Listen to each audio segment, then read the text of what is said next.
argue on the internet. See me in person and get cracking on Hoover, I'm gonna show you something. And I won't be walking around with security. Like, ask about me. I'll be in a mall by myself or something. Or I'll be with her. What you doing? It's not too big. You look like a bad right now. I'll whoop you on the dead homies. The most hated player, they hate my name. They hate that I'm a shooter, they hate my aim. They know that I'm from Hoover, they hate my game. If you gotta watch what you wear in a certain neighborhood, you gangbang. If you gotta duck when gunshots is flying, you gangbang. If you can't walk over there because tripping, you gangbang. You just don't know. But we all gangbang. We all from where we from. Like wherever we grew up at, that's where we from. So, like I said, at the end of the day, life as a banger in the streets of Los Angeles, we all bangers. Whether y'all know it or not, we all gangbang. We all gotta keep a gun for our own protection. I know my mama mad, she raised a gangster, but she proud of me. Asked me, did I told him probably. Rapping don't work for me, I'm going back to robberies. JAP5, a rapper from South Central Los Angeles, rose from the streets in the Hoover Criminals Gang to a burgeoning career in the rap game, only to find himself back behind bars. Sadly, it seems Jap was destined for gang life from an early age. His father was a member of the Hoover Criminals Gang, and despite his inconsistent presence due to frequent prison stints, he had a profound influence on his young son's life. I knew my dad was from Hoover, and then I knew that he was somebody from Hoover, and I knew a lot of people looked up to him, so that's kind of what I grew to look up to. Really? That's interesting. So you never had like a bad image of gangbanging to you? It was like, oh, this is kind of like the reason why my dad is respected? Yeah, like me growing up over there, I just seen like the people who was respected, and we was like everybody Hoover. Where I'm at, the crackheads from Hoover, the bums from Hoover, the strippers from Hoover, everybody from Hoover. So that's just like, in my situation, that's where everybody from. The Hoovers, a gang that dates back to the late 60s, has a complex history intertwined with the Crips. From the Hoover Groovers to the Hoover Crips and finally the Hoover Criminals, this gang has shaped the lives of many in South Central, including Jap. Growing up surrounded by gang culture, he found himself in juvenile detention at a young age, but this was just the beginning of a cycle of incarceration that would define much of his youth. Honestly, juvenile hall is like the worst thing a kid can do, because it's like throwing the kid in the pit bull ring. Right. Like, that's all you doing. You just gonna make them rough. Like, it's no rehabilitation in juvenile hall. They put you inside of a room and lock you down, and you go in there and you get let out to the day room, watch TV, you watch a movie, and they put you back down. But you got every other bad kid in the city in there telling you what to do. And they all got their all attitudes, they all fighting, they all aggressive, they all tripping. So it's just like, you just gonna make your kid tough. But prison wasn't all bad for Jap. It was there that he discovered his passion for rap, thanks to the encouragement of his cellmate. With his gritty lyrics and raw storytelling, he quickly gained a following in the rap scene. However, he couldn't leave the street life behind, and soon the real-life consequences of gang affiliations would catch up with him. I just used to be freestyling and having fun. And one of my homies told me, he like, bro, like, you should get out and rap. I'm like, nah, hell no. That I'm not finna be no rapper. Then I end up landing with one of my cellies. He was a young dude like me, and he rapped, and they was Lil D. Lil D, like, he like, bro, you gotta get out, and we gotta, like, he used to, me being around him, like, open my mind up, because he had so much, like, spirit. He used to be like, bro, watch when I get out, I'm gonna be rich, bro. Like, woo. Like, he used to just talk like that, and I used to be just listening. I used to be like, and he used to be like, bro, and it started from that to me and him building a relationship. Then he like, watch when we get out, bro, we gonna be rich. And he used to always say stuff like that around me, so I kind of start thinking it too, and I used to just reminisce with him. Well, not even reminisce, I used to just, like I said, manifest. We used to just sit there and build and be like, this is what we gonna do. And I kind of just, that energy that I got from him, just used it with mine. Just kept pressing play. In November 2021, Jap was arrested and charged with attempted murder. Now he sits behind bars once again, his music career and dreams put on hold. JAP5's story is a reminder of the talent and potential that can be lost when the pull of the streets is too strong to resist. This is the story of JAP5, a tale of talent, ambition, and the harsh realities of gang life in South Central. The Hoovers have a rich history that dates back to the late 1960s or early 1970s, when the original Hoover Groovers formed around 92nd Street and Hoover Avenue in Los Angeles. The Hoover Groovers were a group of individuals from different neighborhoods who gathered and socialized on 92nd Street during the early stages of the Crips formation. As the West Side Crips emerged in the area surrounding St. Andrews Park, they collaborated with the Hoovers. Eventually, the Hoovers adopted the Crips identity as the Crips philosophy spread throughout Los Angeles. When neighborhood-specific identities began to form, the Hoover Groovers transformed into the 92 Hoover Crips around 1973, maintaining their presence in the same area. Over time, several other Hoover Crips sets were established, spanning from 43rd Street in South Los Angeles to 112th Street. In 1975, the 107 Hoovers emerged around 107th Street and Hoover Street, between Vermont Avenue and Figueroa Avenue on the west side of South Central Los Angeles. In the early 1990s, around 1994, a significant shift occurred within the Hoover Crips. Several members decided to remove the Crip label from their name due to ongoing conflicts with nearly every Crip gang in the region. The 74 Hoovers were the first to replace Crip with criminal in their name, allowing them to maintain their original initials while distancing themselves from the Crip identity, thus becoming known as the Hoover Criminal Gang.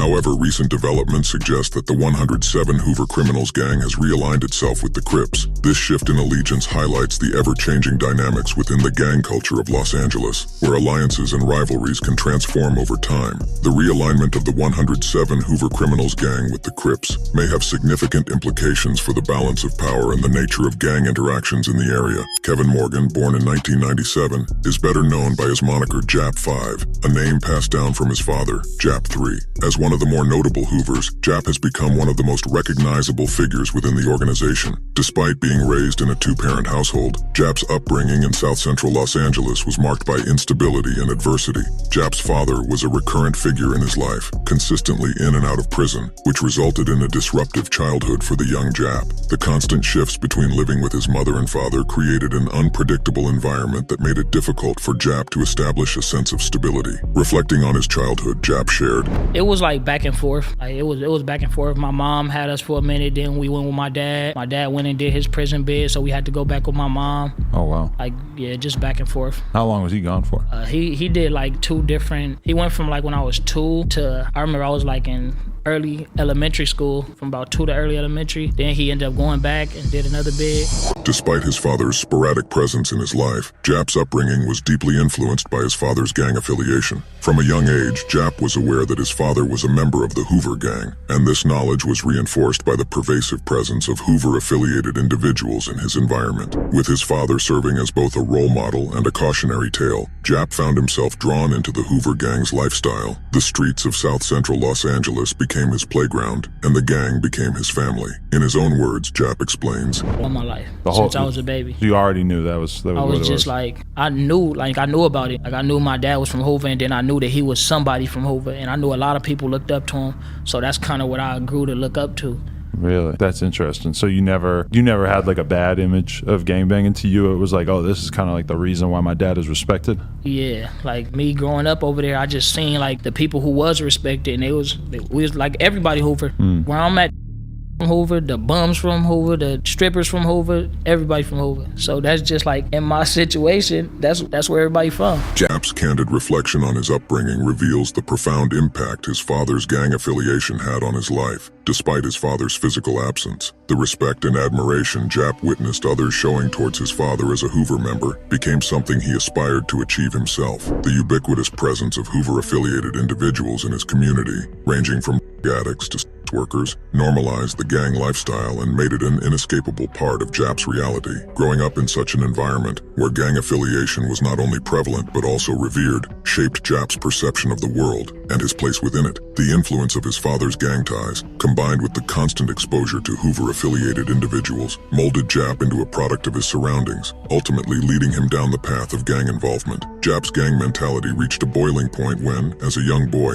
he found himself in juvenile detention after a fistfight at school escalated, resulting in him stabbing a classmate with a screwdriver. According to Jap, I up some kids at school with screwdrivers. You brought the screwdriver with you, or you just happened to find it? No, I had it with me. Why? What happened? Why'd you have to go that serious with it? Shit, we was just playing around, and at my school, like it was a bunch of like stuff. We all out there like slap boxing and stuff. We all started off like slap boxing. We all playing around, play fighting and shit. And one of the dudes, he got mad, and when he started getting mad, I guess we slapped him up and stuff, and he went to go tell the rest of the dudes that we slapped him up, and they came back and they jumped us. Wow. And after they jumped us, I just went for what I knew. This incident highlights how the gang mentality that JAP had been exposed to throughout his childhood manifested in a violent altercation at school. The escalation from playful slapboxing to a full-fledged fight, and ultimately to JAP stabbing his classmates with screwdrivers, demonstrates the normalization of violence in his life. When faced with a situation where he felt overwhelmed and outnumbered, JAP resorted to the tactics he had learned from his gang-influenced upbringing. JAP3, despite his limited time with his son, attempted to prepare JAP5 for future physical confrontations by introducing him to weightlifting from a young age. This early training resulted in JAP5 developing a muscular physique that proved advantageous during his time in juvenile detention,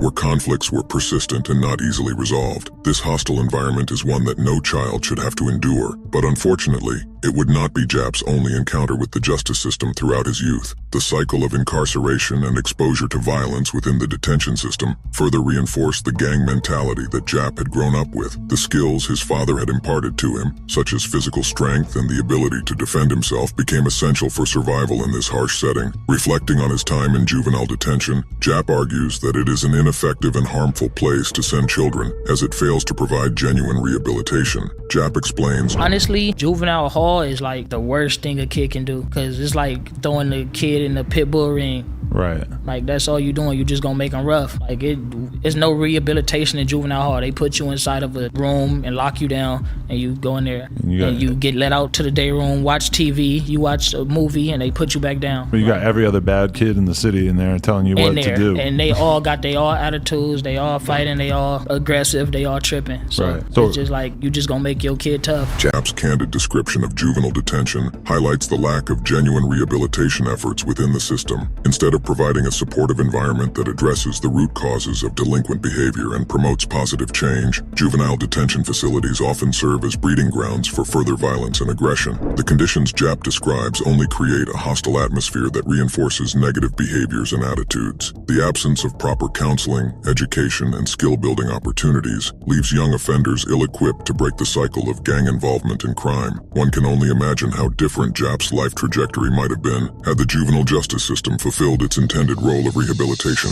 After serving a sentence of several months in juvenile detention, JAP found himself incarcerated once again, this time in county jail on weapons and robbery charges. Upon his release, JAP followed in his father's footsteps and quickly landed back behind bars. According to JAP, this subsequent incarceration was the result of a series of offenses. I just had a bunch of different cases. Like, I always just was on the streets. So when they finally did catch up with me, they had a bunch of different cases on me.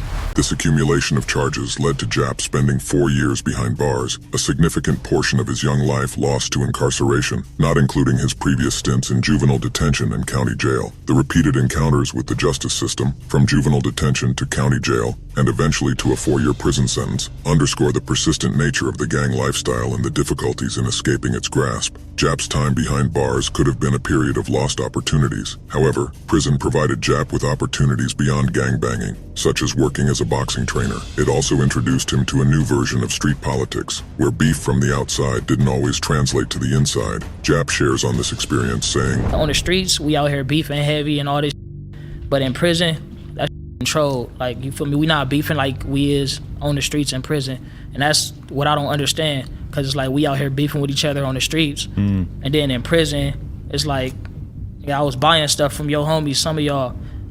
I had to train y'all. I was a boxer trainer in the gym. So when they come in, it's like I can't not train them because they from neighborhood now.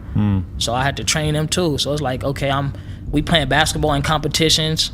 When you do sign up for recreations and stuff, and we got basketball competition, we got to play against them. They didn't sign up. They got a neighborhood team. We got a Hoover team. We got to play against them.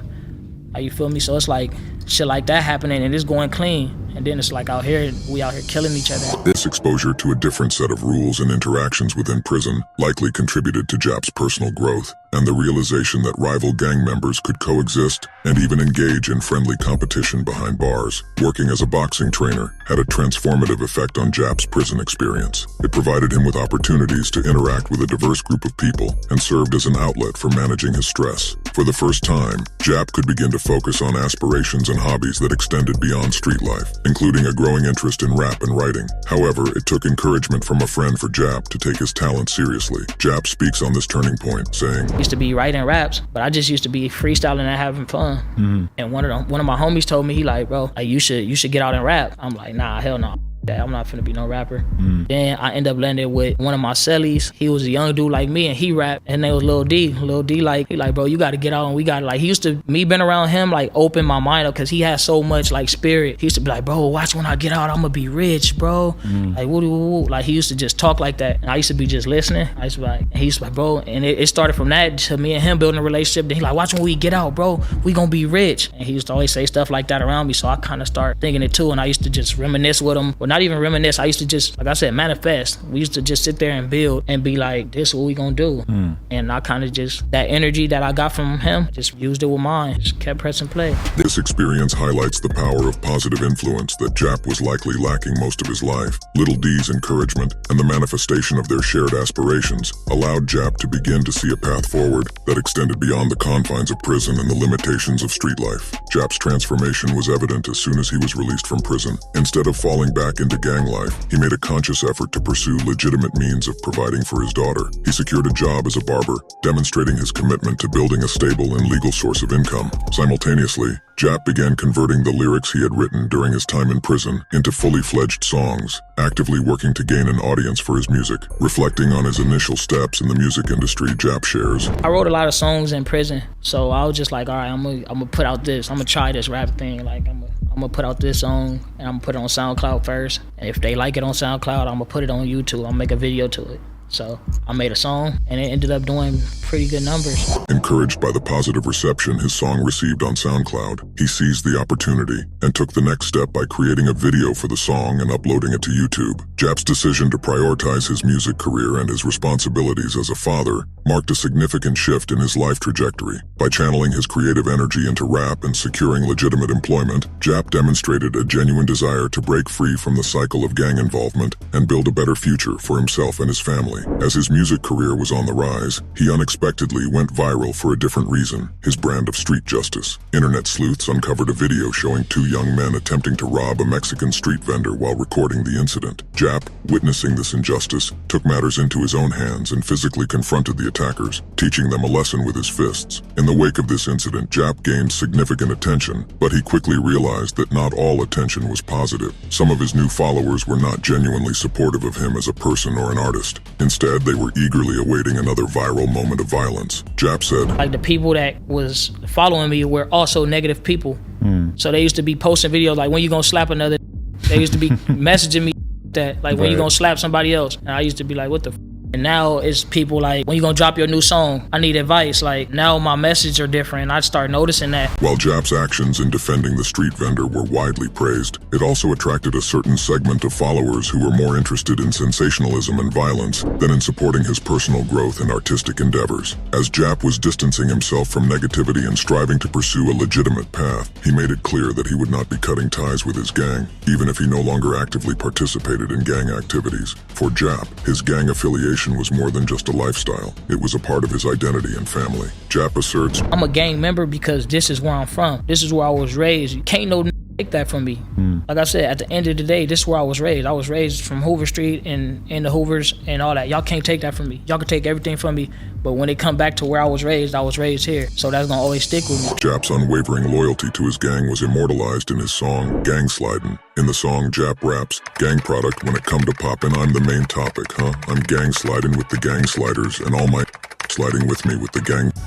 Then in the song, Where I'm From, Jap further reinforces his lifelong commitment to the Hoovers, making it clear that his allegiance to the gang is non-negotiable. He raps, look, where I'm from you can't hang if you weren't raised with us. So if you ever see us up in public, you not staying with us, it's gang with us. So if you hang with us, you better bang with us. These lyrics serve as a testament to Jap's deep-rooted connection to his gang and his willingness to stand by them, even as he attempted to navigate a new path in life. Jap's refusal to completely sever ties with his gang underscores the challenges faced by individuals attempting to leave gang life behind. The bonds formed through shared experiences, struggles, and a sense of family can be incredibly difficult to break, even when pursuing personal growth and positive change. Despite his efforts to distance himself from the negative aspects of gang life, Jap's continued association with his gang would ultimately have consequences. Crip Mac, a rapper, YouTuber, and member of the 5-5 neighborhood Crips, started a seemingly unprovoked beef with Jap. The two exchanged words on social media, with Crip Mac saying, Jap, come hood.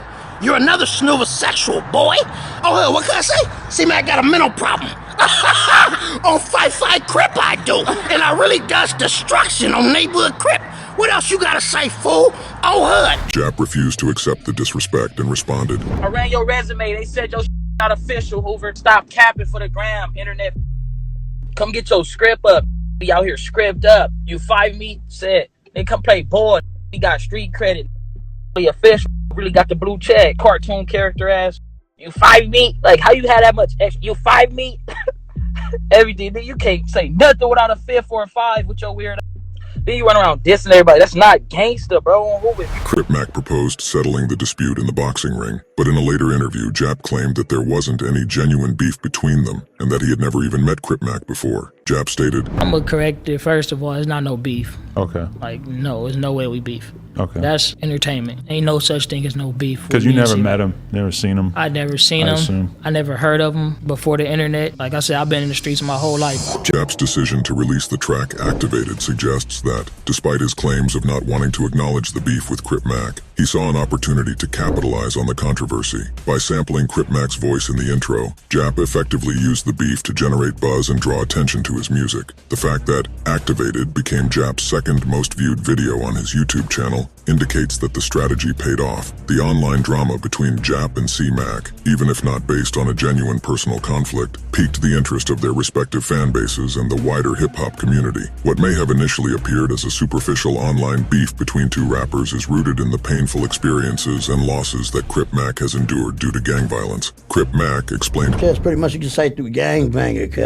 I've lost some important people I loved. Like, that was like my cousins and brothers, you know, on hood. So Crip Mac's disclosure that he had lost loved ones, whom he considered cousins and brothers, allegedly at the hands of Hoovers, highlights the deeper reason behind his animosity towards Jap. Mac's decision to get a tattoo reading Hoover Killer on his head serves as a visible and permanent reminder of his vendetta against the Hoovers. It is a stark embodiment of the deep-seated anger, grief, and desire for retaliation that can consume individuals who have experienced such tragic losses. This revelation contextualizes the online beef between Crip Mac and JAP5, moving it beyond a mere battle of egos or a publicity stunt, recent incarceration and rumors. Despite Crip Mac's efforts to ignite a feud, Jap seemed to be on a positive trajectory. He was consistently releasing new music, and the buzz surrounding the Mac situation kept his name circulating in the blogs. However, this forward momentum came to an abrupt halt on November 16, 2021, when Jap was arrested and charged with attempted murder. True A6K, Jap's music collaborator and fellow member of the Hoover set, discussed Jap's incarceration in an interview with Say Cheese. Your homie JAP5, he's in jail right now, right? Yeah, on the game. And he's fighting a murder?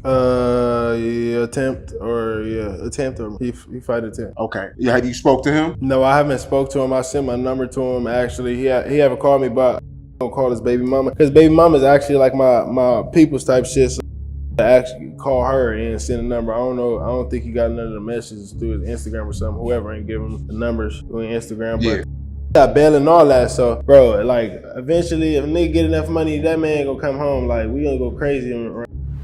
True A6K's focus on Jap's potential future release stands in contrast to Crip Mac's pragmatic perspective on the situation. While TR3-Way6K expresses hope that Jap will be able to make bail and return home, C-Mac sees Jap's incarceration as an inherent part of the gang lifestyle. In his interview, Crip Mac frankly states, I feel when you heard the news about Jap getting picked up for the shit he got picked up for. I mean, it's part of gang banging. Yeah. You hear me? In jail 5 like that, huh? In jail, that's normal. Yeah. It's normal. According to rumors circulating online, Jap may be eligible for parole in 2026. Despite his current circumstances, recent pictures shared on his Instagram account depict him looking healthy and in good spirits, even as he finds himself back in the very situation he worked so hard to avoid. Jap's incarceration serves as a poignant reminder of the immense challenges and risks faced by those involved in gang life, even when they make efforts to distance themselves from it. As Jap navigates the legal system and confronts the consequences of his alleged actions, his story becomes a cautionary tale, highlighting the far-reaching impact of gang affiliation and the ongoing struggles faced by those attempting to break free from its grasp. The future remains uncertain for Jap, and only time will reveal whether he will be able to overcome this latest setback and continue his journey towards building a life beyond the confines of gang culture. Jap's experience serves as a sobering reminder of the long and difficult road faced by those who seek to change their lives and break free from the cycle of violence and incarceration that often accompanies gang involvement. As Jap's story continues to unfold, it is crucial to consider the broader societal factors that contribute to the persistence of gang culture and the challenges faced by those attempting to leave it behind. Ultimately, JAP's journey is a testament to the resilience of the human spirit and the potential for change, even in the face of seemingly overwhelming odds. If you found this video insightful and want to explore more stories from the world of hip-hop, be sure to subscribe to our channel. We regularly cover the triumphs, struggles, and complex realities faced by artists and individuals from all walks of life within the hip-hop community.